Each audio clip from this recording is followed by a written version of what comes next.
Hello नमस्कार दोस्तों, आप सभी का स्वागत है मेरे YouTube channel the current crackers पर। आज हम डिस्कस करेंगे 2000 बजट 2026-27 का जो अभी बजट हाल ही में घोषित हुआ है उसके महत्वपूर्ण 30 एमसीक्यूज जो एग्जाम्स में आपके आ सकते हैं और देखे जा सकते हैं, और उनको हम ट्रिक्स के साथ कैसे याद कर सकते हैं, और सारे डाटाओं को आपको विद इन ट्रिक्स और विद इन मैथमेटिक्स की हेल्प से मैं आपको सब सब चीज़ें आपको एक एक करके ऐसे याद रहेगी। जो भी 30 के 30 क्वेश्चन है उसको याद कराने की गारंटी मेरी है। आप लास्ट तक बने रहिएगा, और अच्छा लगे तो चैनल को सब्सक्राइब जरूर करिएगा, ठीक है।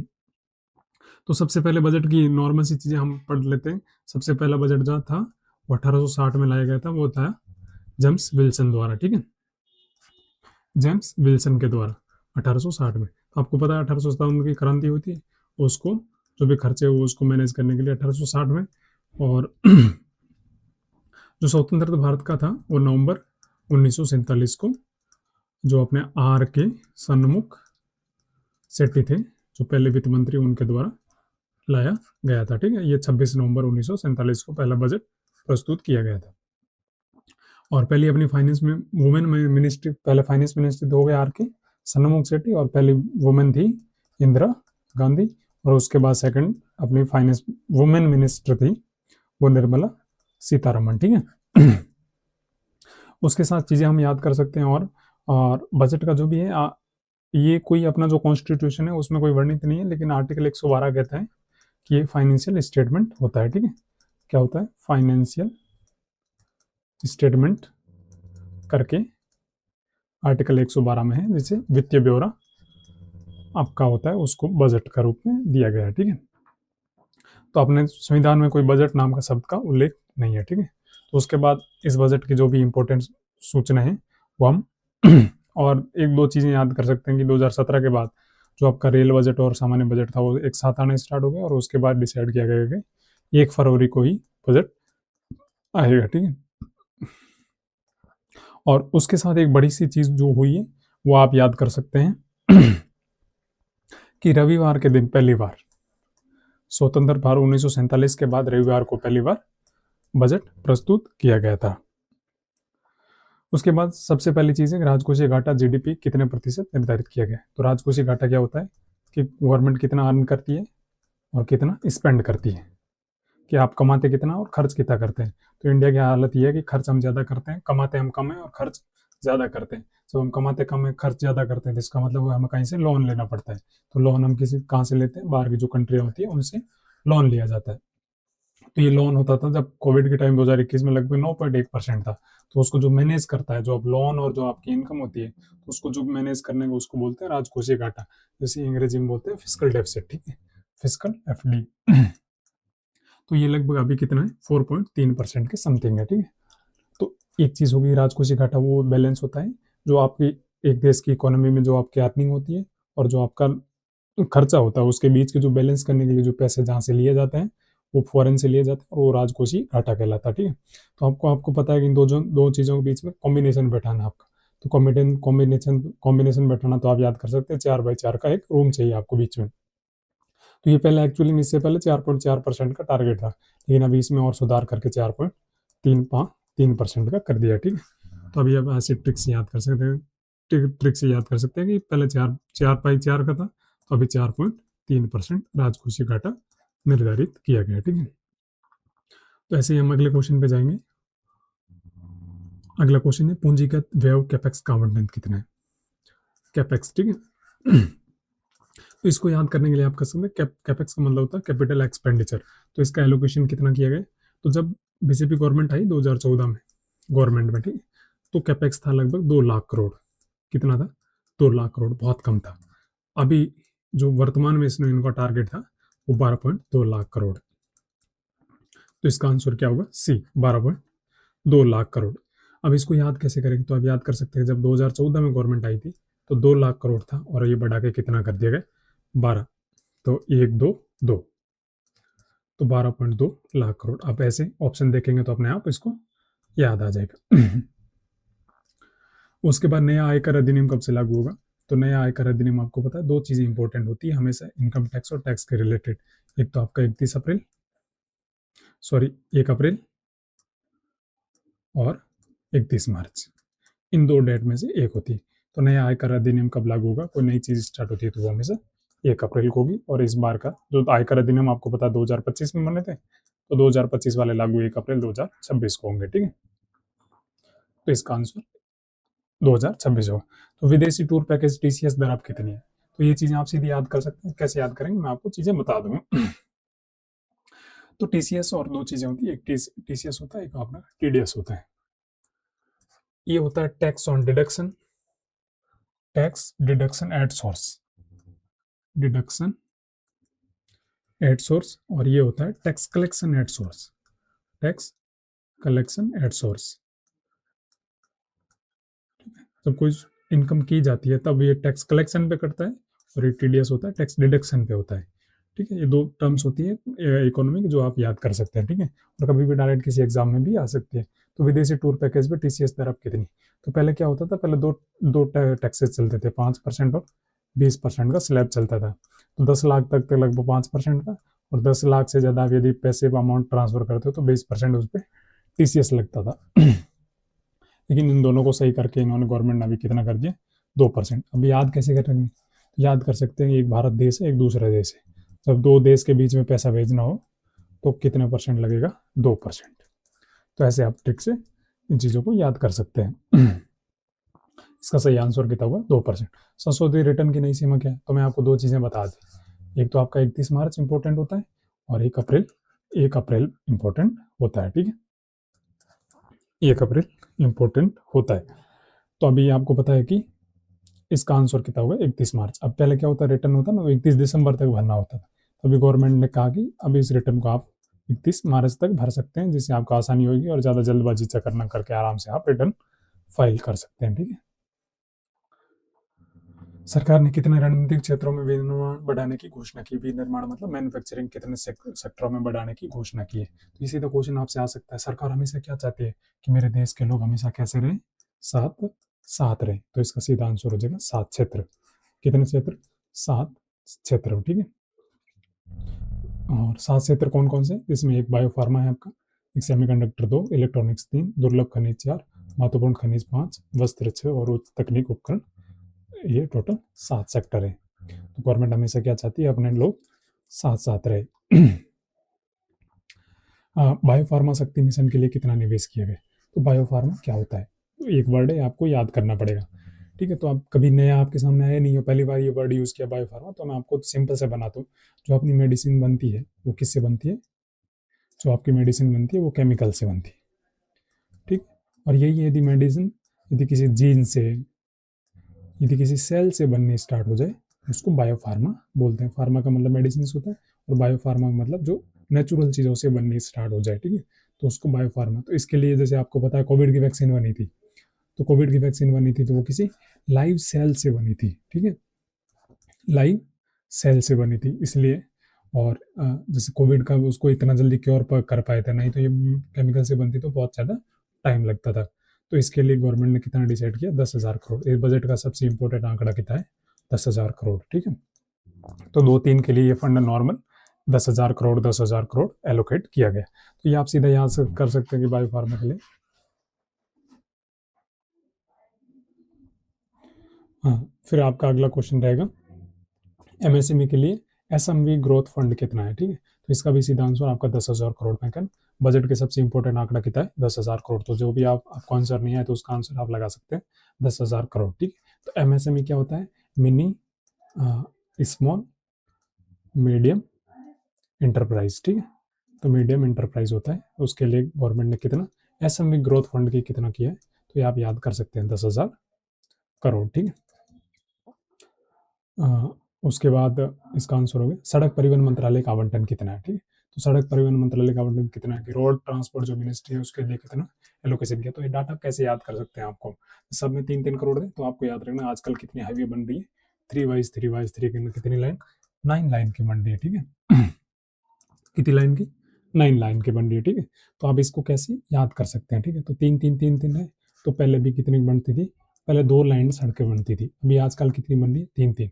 तो 2 8 7 3-3 इसका आंसर रहेगा। ठीक है, इसका आंसर करेक्ट हो जाएगा बी आंसर, 2,87,333 करोड़। ठीक है, इसको आप याद कैसे कर सकते हैं, पहले कितनी 3-3 लाइन बनती, अभी 3-3 लाइन की बनती थी, पहले कितनी लाइन की बनती थी, 2, ठीक है। अभी 9 लाइन की बननी थी, उससे पहले 7 लाइन की बनती थी, उससे पहले, उसके बाद 8 और उसके बाद कितनी 9।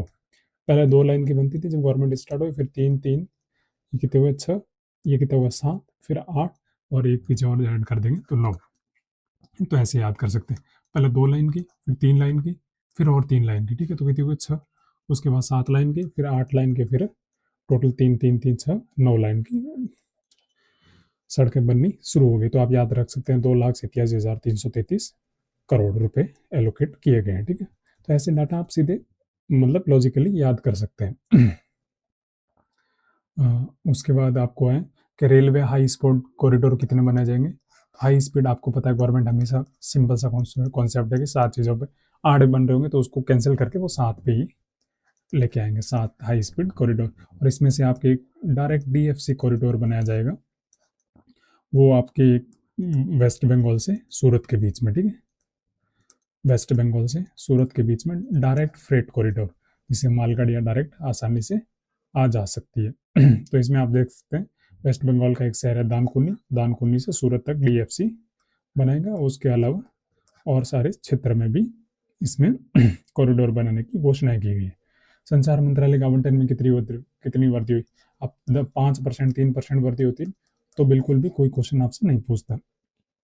तो इसका सही आंसर रहेगा 40%। तो संचार मंत्रालय मतलब 40% की वृद्धि। ये थोड़ा आप चीज़ें याद कर सकते हैं, और नहीं भी याद करोगे तो ऐसा आएगा नहीं, ठीक है। तो इसमें आपको याद रखना है कि 2-3 इंपॉर्टेंट टर्म्स हो जाए, जैसे भारत नेट हो गया, भारत नेट। तो ये भारत नेट पहले क्या करता था, इसका पूरा टारगेट था कि 6 लाख गाँव को फाइबर कनेक्टिविटी से आपको जोड़ना है, ठीक है। तो अभी वर्तमान में जब 2024 तक लगभग 1 लाख गाँव को ऑलरेडी ऐड किए जा चुके हैं, और अभी आगे टारगेट कितना है 6 लाख का। तो आप यहाँ से याद कर सकते हैं कि जो भारत नेट है उसके तहत कितने गाँव को जोड़ा जाएगा, 6 लाख गाँव को जोड़ने की गवर्नमेंट का अंदेशा है। तो भारत नेट के तहत कितने गाँव, 6 लाख गाँव। उसके अलावा कृषि का कितना आवंटन है, तो आप इसको भी मैं टिक से बताऊंगा तो आपको चीजें याद हो जाएगी कृषि को, ठीक है। अब कृषि में आपको 2-3 चीजें याद करना है। इसका सही आंसर रहेगा आपका 1,62,671 करोड़ रुपए, ठीक है। 16 26 16 26 71, ठीक है, करोड़। अब इसको कैसे याद करेंगे। अब कृषि में क्या होता है, 10 चीजों की वृद्धि होती है। कृषि मतलब 10 के 16 से कितने हो गए 26, ठीक है। और एक चीज आप ऐसे भी याद कर सकते हैं, हाँ देखो इसमें स्टार्टिंग में कितने 16 और खत्म कितने 17 से होती है। 17 का उल्टा कितना होता है 71। तो कृषि में हमेशा उल्टा चलता रहता है।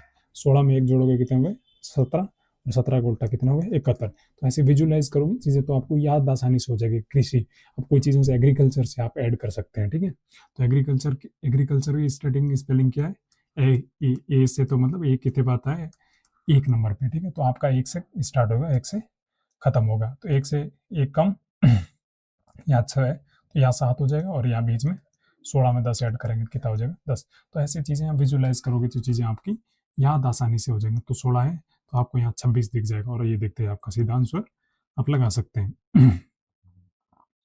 हाँ, दलहन मिशन बजट क्या है, ये चीज़ें आप याद रखो तो नहीं तो ये तो बिल्कुल ऐसे ही है कि पल्स का मिशन बजट क्या है। तो ये क्वेश्चन क्यों लिया मैंने आपको, ये याद कर सकते हैं आपकी 54,440 करोड़ इसका आंसर है। याद रखो नहीं रखो इससे, सॉरी 5440 नहीं है, इसका आंसर है आपका 11,440 करोड़। तो दलहन में हम क्या है कि बिल्कुल इंडिपेंडेंट है।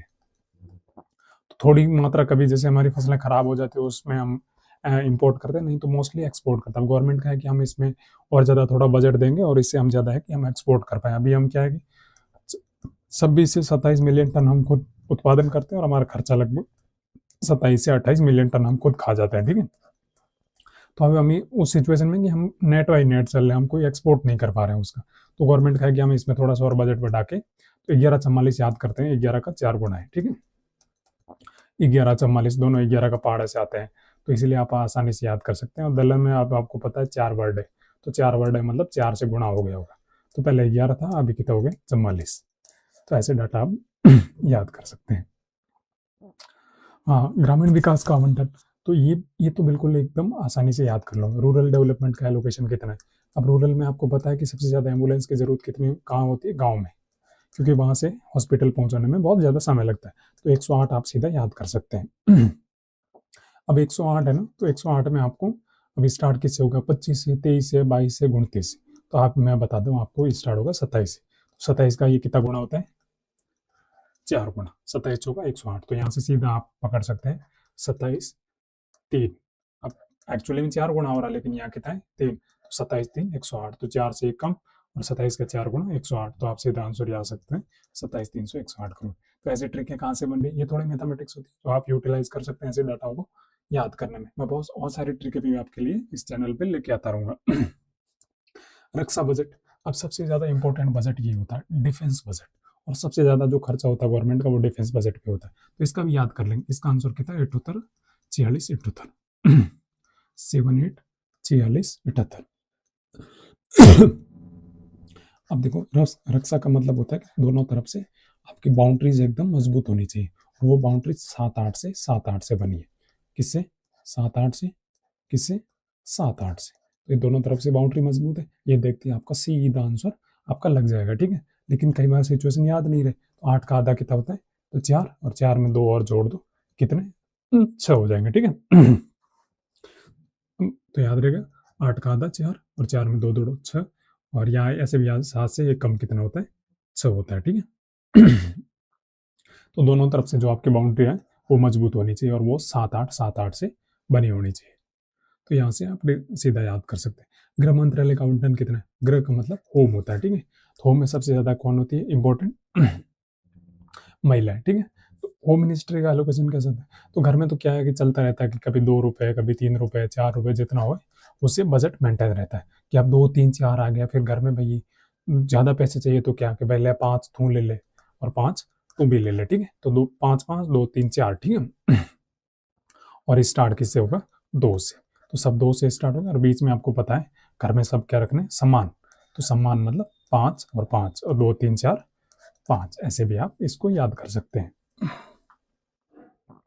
ये डाटा भी याद होगा। शिक्षक आवंटन, अब शिक्षक मतलब एजुकेशन, ठीक है। तो इसका आंसर रहेगा 10 9 28 9, ठीक है। तो इसको आप ऐसे याद कर सकते हैं कि जैसे इसमें आगे स्टार्ट तो 1 से होगा, ये लगभग सबसे सेम फेमस है। और 9 का 3 गुणा कितना होता है 27, तो 27 में एजुकेशन एक स्टार्ट कर दो, कितने हो गए 9 3 27 प्लस 1 28, और इधर से भी 9 का 3 गुणा करोगे और प्लस 1 करोगे तो भी 28 आएगा, इधर से भी 28। तो आपको याद रखते हैं कि 9 28 9, ये तो आपको याद ही होगा। और 9 के बाद स्टार्टिंग किससे होता है 10 से, ठीक है। तो इसका आंसर ये होगा शायद, है ना। हाँ सॉरी, ये मैंने गलत एक्सप्लेन कर दिया आपको, सॉरी, माफी चाहता हूँ आपसे।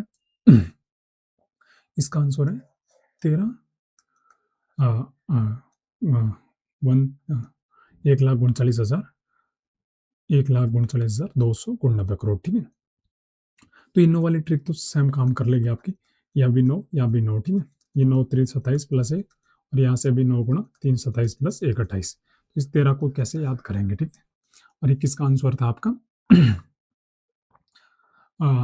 एजुकेशन का, ठीक है। तो एजुकेशन है तो 13 आप कैसे रिलेट कर सकते हैं, एक सेकंड।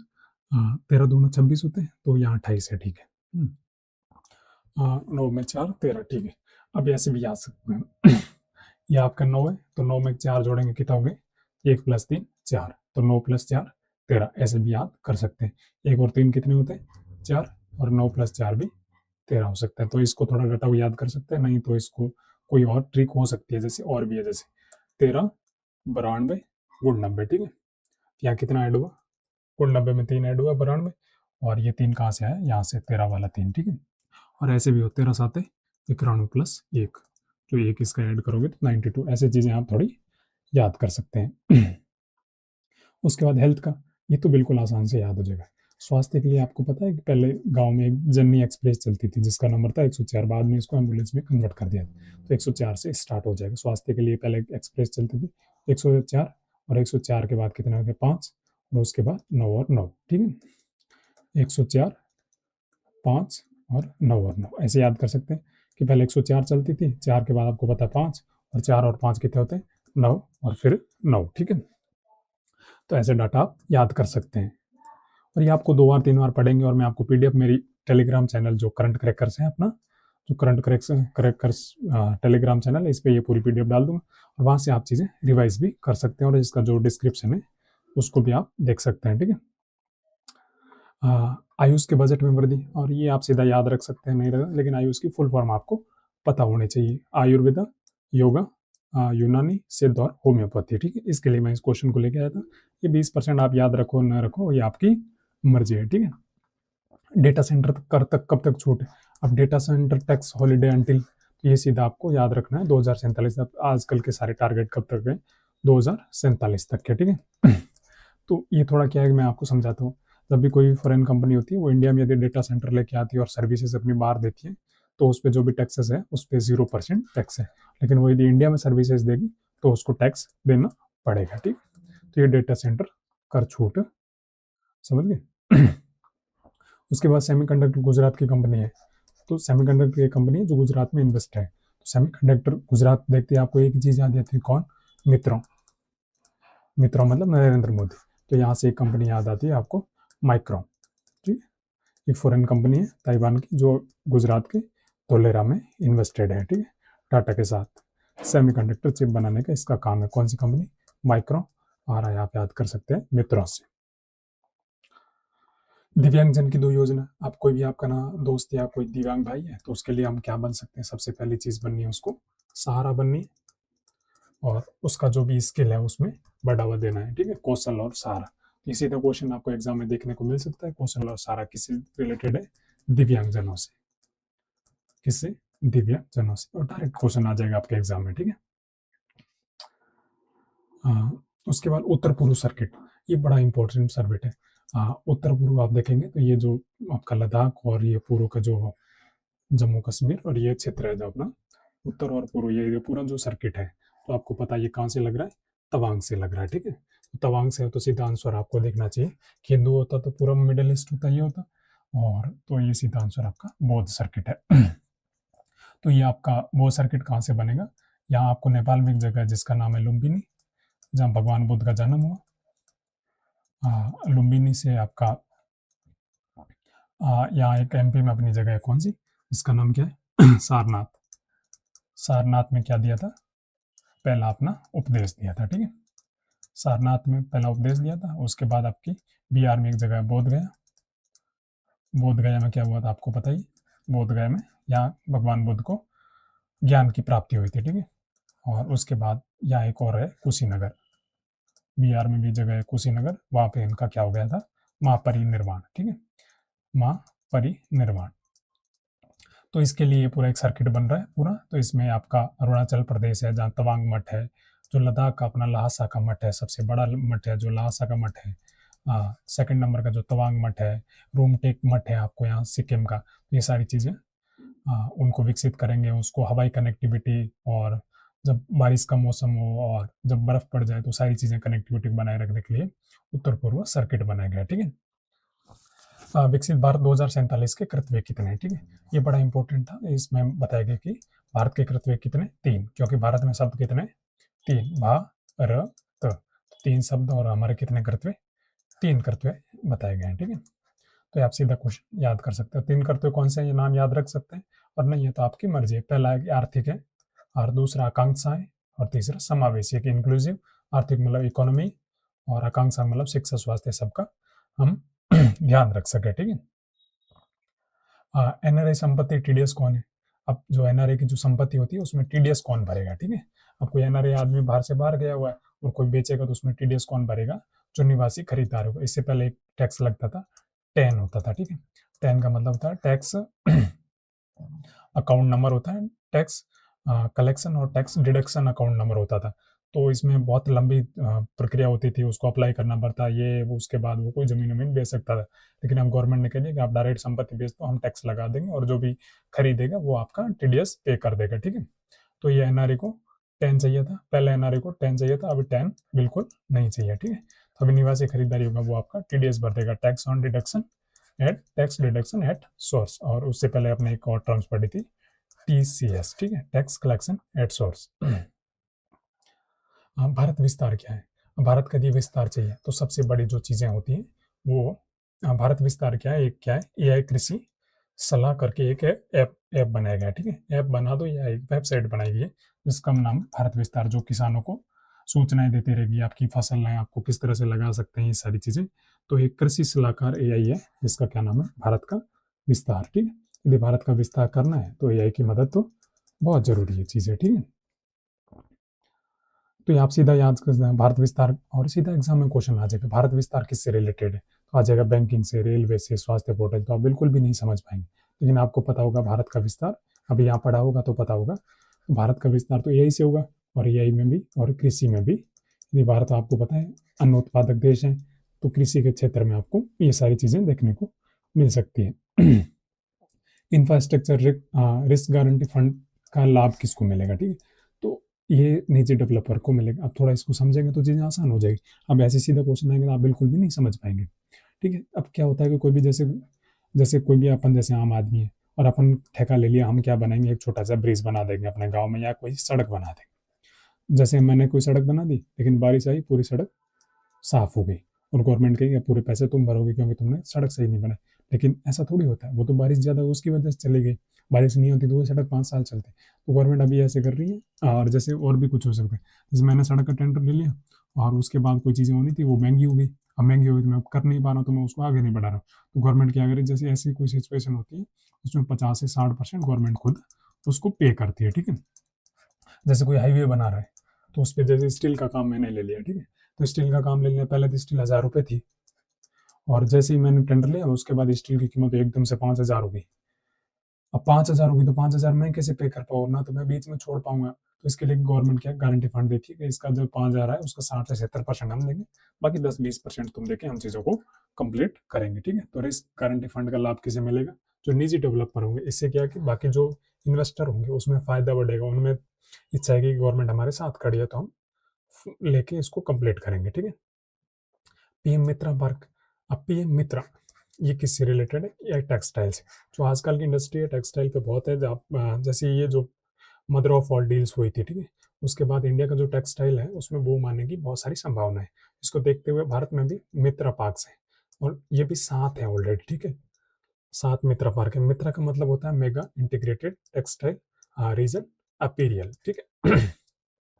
तो मित्रा की आपको फॉर्म पूछ सकते हैं, सीधे फुल फॉर्म पूछ सकते हैं, तो आप याद रखना mega integrated textile reason apparel, ठीक है। तो मित्रा, और इसके लिए भी 7 पार्क है जो आपके तमिलनाडु कर्नाटका में है, और बाकी और 5 कौन से हैं, तमिलनाडु में 2 है, कर्नाटक में 3, और बाकी 4 कौन से आप कमेंट बॉक्स में मुझे बता सकते हैं, ठीक है। लखपति दीदी का नया लक्ष्य क्या है, तो लखपति दीदी आपका, दीदी अभी आपकी होगी अमीर, ठीक है।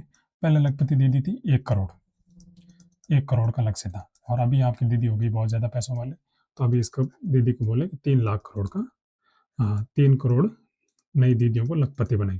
तो लखपति दीदी का एक्चुअली मतलब है कि ऐसी दीदी जिनका 1 लाख से ज्यादा इनकम हो एक फाइनेंशियल ईयर में, ठीक है। तो लाख रुपए से ज्यादा कोई महिलाएं कमा रही है तो उसके लिए गवर्नमेंट उसको प्रोत्साहन कर रही है, ठीक है। लखपति दीदी योजना पहले 1 करोड़ महिलाओं का ना, जो 2024 तक लगभग पूरा हो गया, अब 2026 से इसको 3 करोड़ तक करने की टारगेट है, ठीक है। अब बजट 2026 का कुल व्यय कितना है, ठीक है। कुल व्यय आप याद कर सकते हैं 53.5 लाख करोड़, यही 58.5, एक सेकंड में सर्टेन नहीं, हाँ 53.5 है, ठीक है। तो 53.5 लाख करोड़ उसका कुल टैक्सेस है, तो 53.5 याद कर सकते हैं, ये भी बाउंड्री वाला मामला है, 5-3-5, ठीक है। 5-3-5 दोनों तरफ 5 है और बीच में कितने 3, तो ये आपका टारगेट है, और 2 का यहाँ लॉस है, ठीक है। आशा करता हूँ कि आपकी तैयारी अच्छी चल रही होगी और ये 30% आपको बहुत अच्छे लगे होंगे, और कमेंट बॉक्स में ज़रूर कमेंट करिएगा आपको कैसी क्लासें चाहिए, तो हम लगातार आपके लिए क्लासें लेके आएंगे। शुक्रिया आप सभी का मेरे साथ इतनी देर बने रहिए, और आशा करता हूँ कि आपकी तैयारी अच्छी बनी रहेगी, और हम लगातार आपके साथ जुड़ते रहेंगे। शुक्रिया आप सभी का।